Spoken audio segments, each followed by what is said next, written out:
Existe um capítulo da nossa história que a memória moderna se recusa a visitar. Um tempo que a nossa consciência, protegida por muros e tecnologia, considera quase mitológico. Sentimos-nos intocáveis, mestres de um domínio construído sobre alicerces de betão, vidro e sinais digitais. Mas esta fortaleza é recente, uma fina camada de verniz sobre milênios de vulnerabilidade. Durante a esmagadora maioria do nosso tempo na Terra, não tínhamos nada disto. Não havia paredes para nos abrigar, nem curas para as nossas maleitas, nem a ilusão da segurança. A verdade, despida de qualquer romantismo, é simples. Durante a vasta maioria da nossa existência, o ser humano não era o caçador. Era a presa. Façamos uma viagem. Dezenas de milhares de anos para o passado, para uma Europa glacial. O Homo sapiens já caminhava sobre este mundo. Um homem moderno, anatomicamente semelhante a nós, mas forjado numa bigorna de adversidade. O seu corpo era um testemunho de resistência. Músculos mais densos, ombros largos e fortes, mandíbulas preparadas para rasgar carne dura e raízes fibrosas. O seu rosto, mais marcado, com maçãs do rosto e maxilares proeminentes, contava a história de um esforço constante. Os seus dentes, frequentemente gastos, eram as ferramentas de uma vida sem talheres. Era um corpo feito para caminhar, para resistir, para reagir. Não para o conforto. Imagine-se lá. Não numa reconstrução de museu, não nas páginas de um livro, mas na realidade crua daquele tempo. O mundo não é o verde luxuriante que conhecemos. É um cenário frio, despojado, implacável. Existem árvores, mas as suas sombras não oferecem consolo, apenas escondem perigos. A neve cobre a paisagem durante meses a fio. O vento, um lamento incessante, nunca parece cessar. O solo é uma mistura traiçoeira de lama gelada, e cada passo é uma batalha, um dispêndio de energia preciosa. Hoje, se sai sem casaco, sente frio e volta para casa. Naquele tempo, não havia casa para onde voltar. Se molhasse, permanecia molhado. Se sentisse frio, o frio agarrava-se a si durante horas, talvez dias. E o frio não é apenas um incômodo.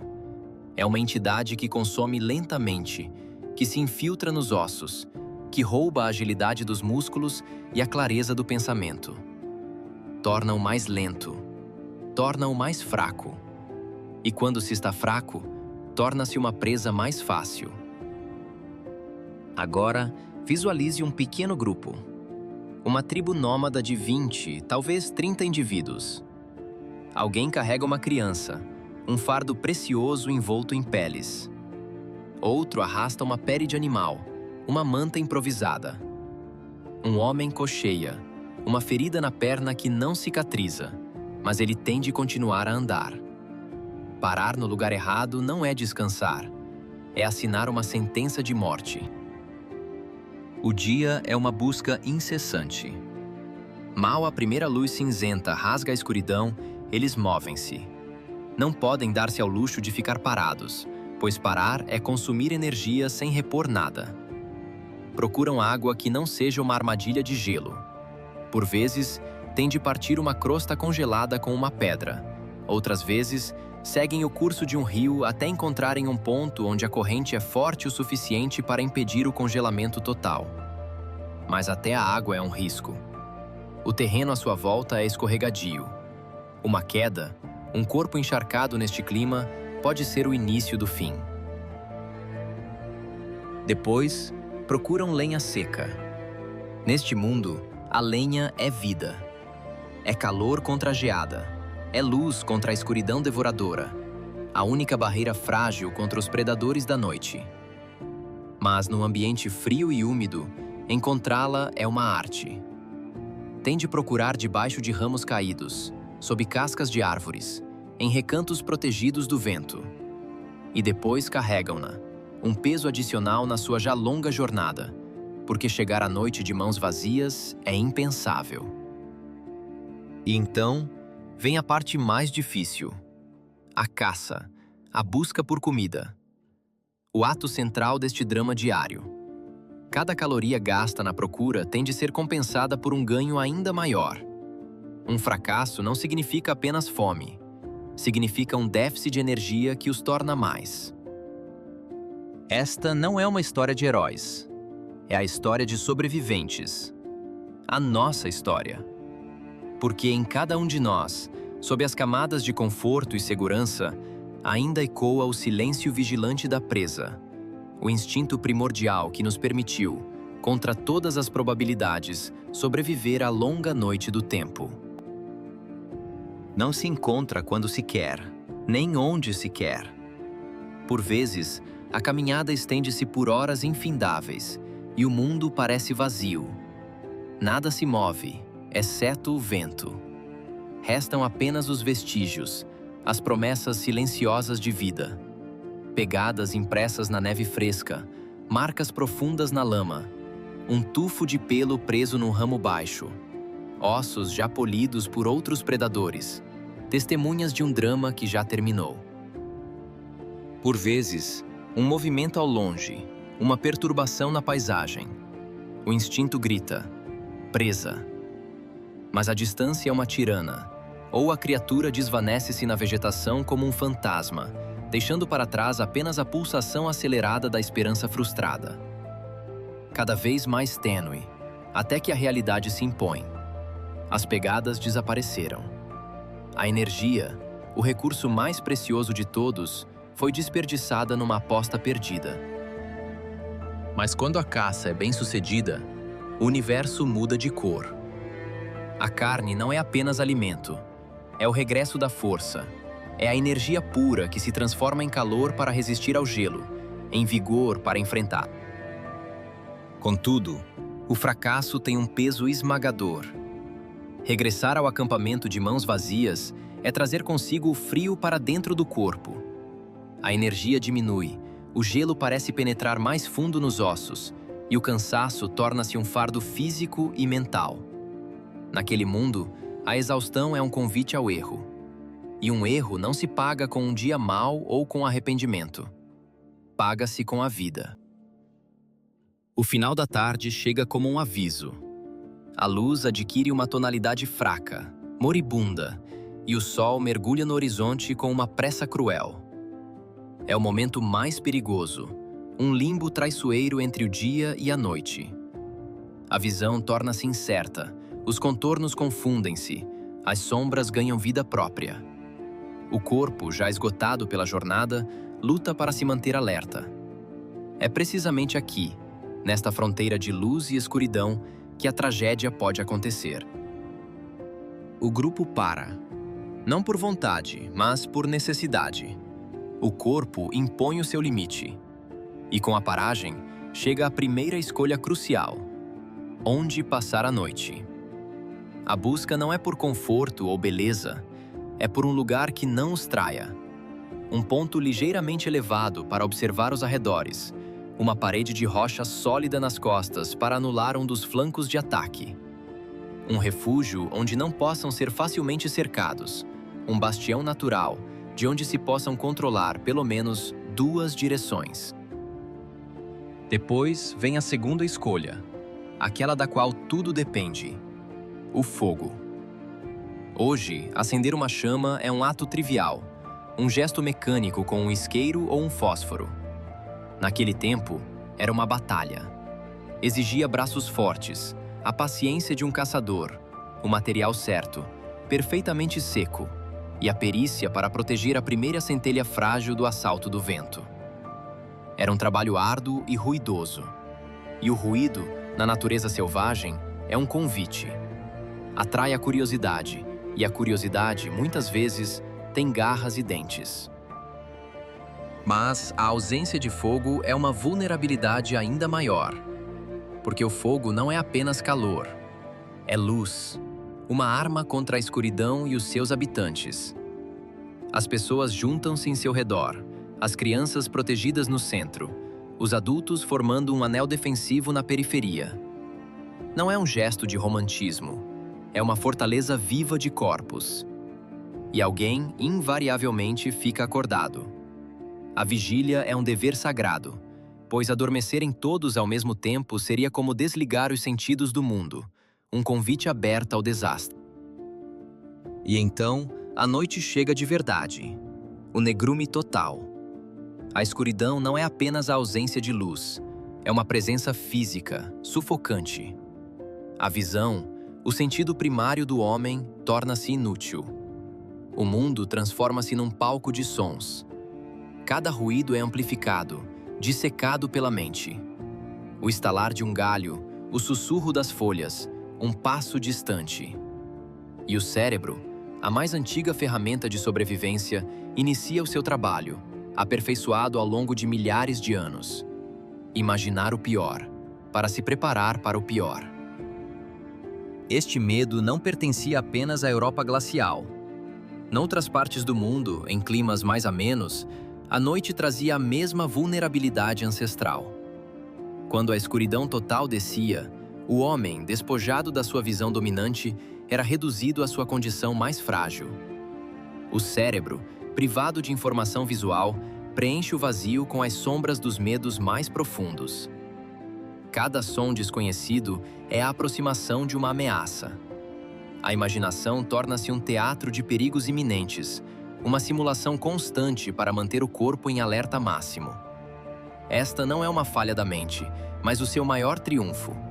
O legado de 1 milhão de noites passadas à escuta, o preço da sobrevivência gravado no nosso próprio ser.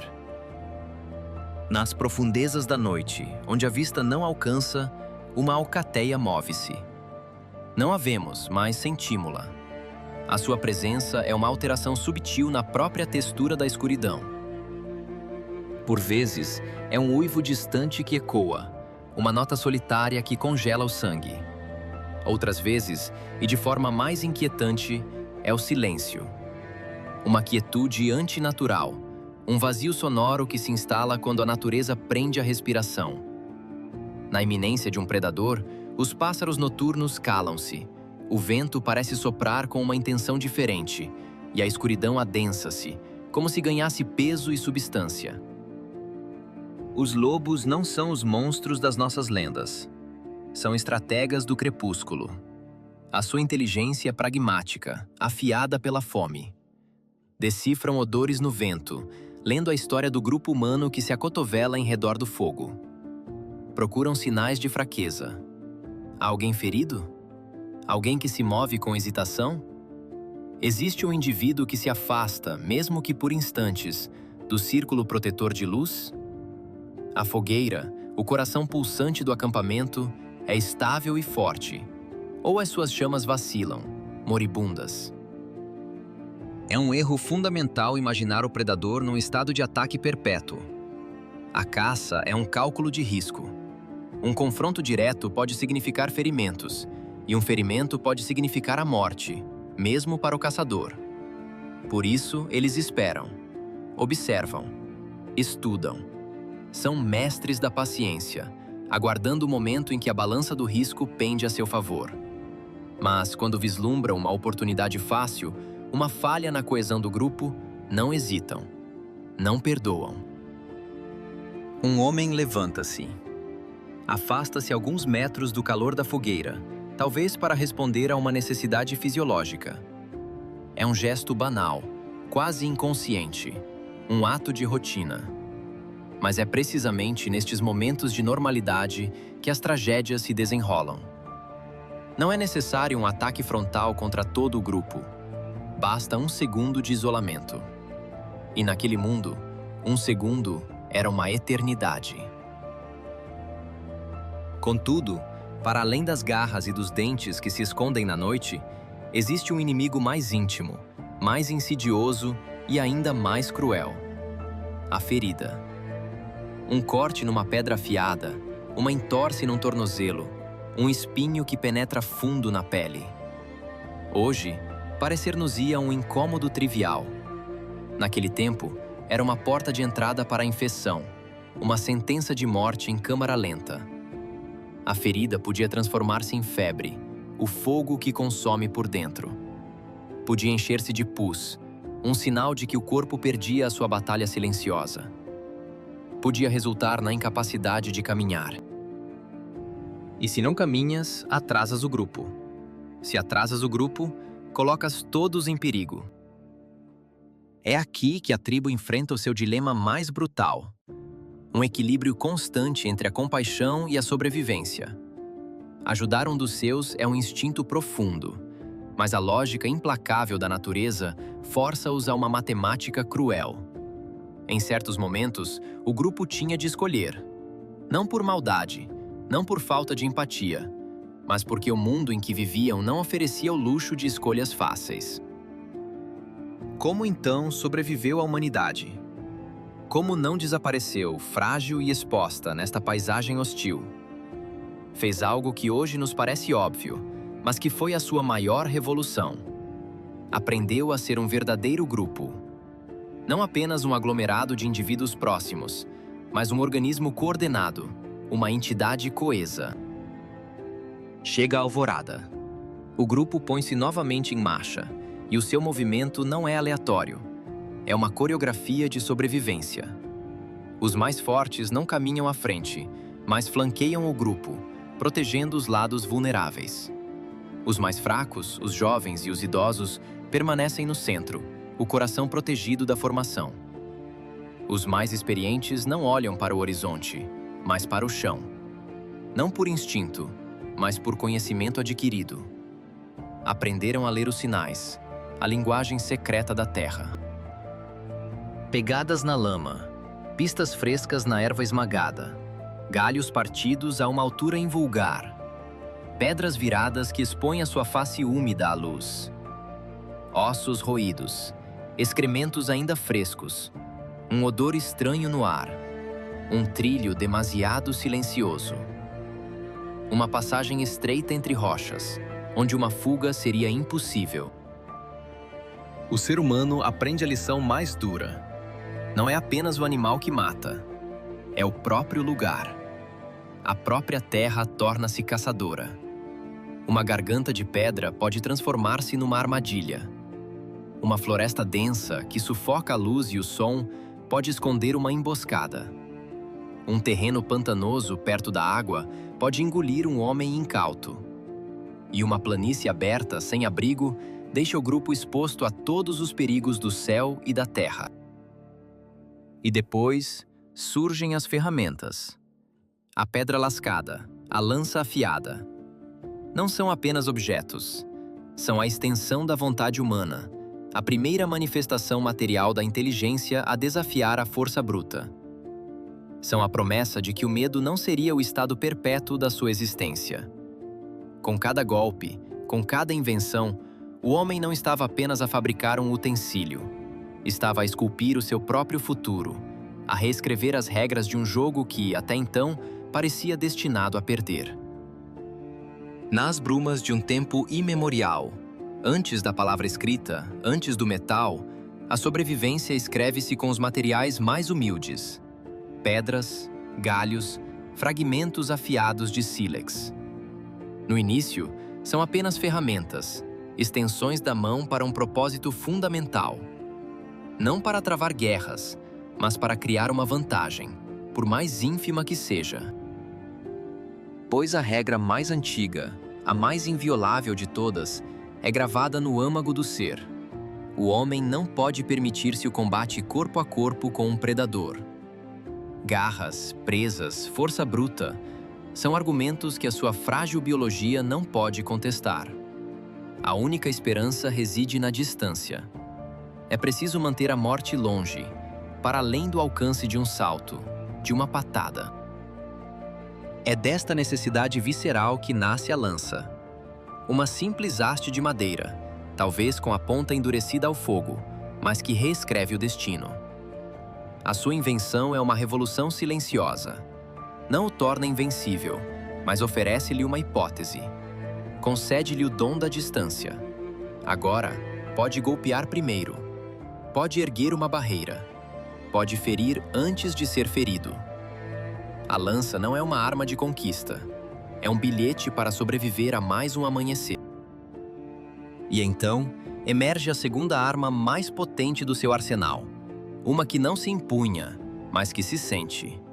O ruído e a coesão. A noite sussurra perigos. Um galho quebra-se na escuridão, um som que rasga a quietude e gela o sangue. A resposta não é a fuga desordenada, a dispersão que oferece alvos fáceis. Pelo contrário, o grupo contrai-se instintivamente. Tochas erguem-se como olhos de fogo. Gargantas emitem gritos guturais, um coro dissonante e ameaçador. Pedras batem umas nas outras, um ritmo primitivo e intimidatório. O grupo move-se como um único corpo eriçado e ruidoso, uma criatura de múltiplas cabeças e inúmeros braços, brandindo fogo e fúria. Não é um ato de coragem cega, mas de pura estratégia. A maioria dos predadores caça a presa isolada, o elo fraco. Perante uma entidade coesa, que parece maior, mais coordenada e pronta a retaliar, a hesitação instala-se. E a hesitação de um predador é tempo. E o tempo para a presa é vida. Neste ponto, acontece uma transformação lenta, mas monumental. O homem começa a fazer algo que os predadores não fazem da mesma forma: planear. O lobo move-se pelo cheiro do agora, pela oportunidade que o acaso lhe oferece no momento. O homem, contudo, começa a habitar o amanhã. Começa a fabricar o acaso. A caça deixa de ser uma corrida heróica e desesperada. Torna-se arquitetura, organização. Alguns elementos do grupo atuam como batedores, empurrando a presa numa direção específica, para uma armadilha natural, um desfiladeiro ou um pântano. Outros esperam, ocultos, prontos para o momento decisivo. Outros ainda fecham as rotas de fuga. O sucesso nunca é garantido. Muitas vezes, o plano falha. Por vezes, a caçada termina em tragédia, com feridos ou mortos. Outras vezes, o grupo regressa de mãos vazias, ao som dos estômagos vazios. Mas cada tentativa, bem-sucedida ou não, deixa um legado, uma lição. E o cimento que une esta nova arquitetura social é a comunicação. Não são precisos discursos complexos ou eloquentes. Basta a compreensão mútua, forjada na partilha de incontáveis dias e noites. Um sinal, uma palavra, um gesto. Um olhar que atravessa a distância e significa, sem margem para dúvida, agora. Quando um grupo humano atinge este nível de sintonia, transforma-se num animal novo. Não mais forte fisicamente, mas imensamente mais poderoso, porque se move com uma mente coletiva, um superorganismo pensante. Lentamente, tentativa após tentativa, o equilíbrio de poder na natureza começa a mudar. Isto não significa que os predadores desaparecem ou que o medo se extingue. O medo permanece, pois o medo é um guardião, um conselheiro prudente. O que muda é a posição do homem. Deixa de ser apenas aquele que foge. Torna-se também aquele que resiste, aquele que defende o seu território, aquele que, por vezes, decide o confronto. Imaginemos uma cena, cristalina como o ar da manhã. A tribo encontra rastros frescos na neve, rastros de um grande predador. Anos antes, seria o sinal para uma retirada imediata, para alterar o percurso, para evitar qualquer risco. Agora, porém, algo mudou. Eles param, observam, compreendem a direção, avaliam a distância, juntam-se, preparam as suas lanças. Não porque se tornaram destemidos, mas porque agora possuem ferramentas, fogo, experiência e, acima de tudo, confiança mútua. Aprenderam que a sua força não reside no indivíduo, mas na união. O homem não se tornou dominante pela força dos seus braços, mas pela sinergia de 3 elementos simples e profundos: o grupo, o fogo e a estratégia. Por um tempo incomensurável, foi uma presa vulnerável no mundo vasto e indiferente. Sobreviveu porque aprendeu a permanecer unido, a proteger a escuridão da noite com a luz do fogo e a transformar a fraqueza em inteligência. A verdadeira força nunca residiu nos músculos, mas na mente partilhada que aprendeu a transformar o medo em plano e a noite em lar. Antecipar o perigo. Ler os sinais na terra, no céu, no silêncio súbito da savana. Uma necessidade primordial gravada no âmago da existência. É dessa luta cotidiana, uma dança calculada entre a vulnerabilidade e a previsão, que a nossa espécie foi forjada. Cada decisão, um peso na balança da sobrevivência.